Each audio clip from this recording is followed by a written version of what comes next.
తెలంగాణ ప్రభుత్వ ప్రధాన కార్యదర్శి రామకృష్ణారావు పాలనలో తన మార్కును చూపిస్తున్నారా? సెక్రటరియేట్కే పరిమితం కాకుండా జిల్లాలన్నీ తిరగబోతున్నారా? కలెక్టర్లను ఉరుకులు పరుగులు పెట్టిస్తున్నారా? కొత్తగా బాధ్యత తీసుకున్న రామకృష్ణారావు శైలి ఎలా ఉంది? Watch this story.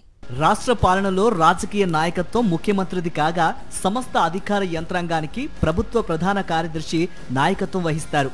కొత్తగా ప్రధాన కార్యదర్శిగా బాధ్యతలు తీసుకున్న రామకృష్ణారావు తన మార్క్ చూపించడానికి ప్రయత్నిస్తున్నారు. సీఎస్ అంటే సచివాలయానికి పరిమితం కాదని రుజువు చేయబోతున్నారు. తాను కూడా జిల్లాల్లో తిరుగుతూ మీరు గ్రామాల్లో తిరగాల్సిందేనని జిల్లా కలెక్టర్లను ఆదేశిస్తున్నారు సీఎస్ రామకృష్ణారావు. ప్రభుత్వ పథకాలపై జిల్లాల వారీగా నివేదికలు తయారు చేస్తున్నారు ప్రధాన కార్యదర్శి. ఏప్రిల్ 30న బాధ్యతలు చేపట్టిన రామకృష్ణారావు రెండో రోజే హైదరాబాద్ మహానగరంలో పర్యటించారు. జీహెచ్ఎంసీ, జలమండలి, మెట్రో పనులను పరిశీలించారు. ఆ తర్వాత వికారాబాద్ జిల్లాలో పర్యటించారు. ఇటీవల ఉమ్మడి వరంగల్ జిల్లాలో పర్యటించి నగరంలో చేపడుతున్న ప్రతిష్టాత్మక ఎంజీఎం ఆసుపత్రి నిర్మాణ పనులను పరిశీలించారు. R&B వైద్యాధికారులతో కలిసి నిర్మాణ పురోగతిని సమీక్షించారు.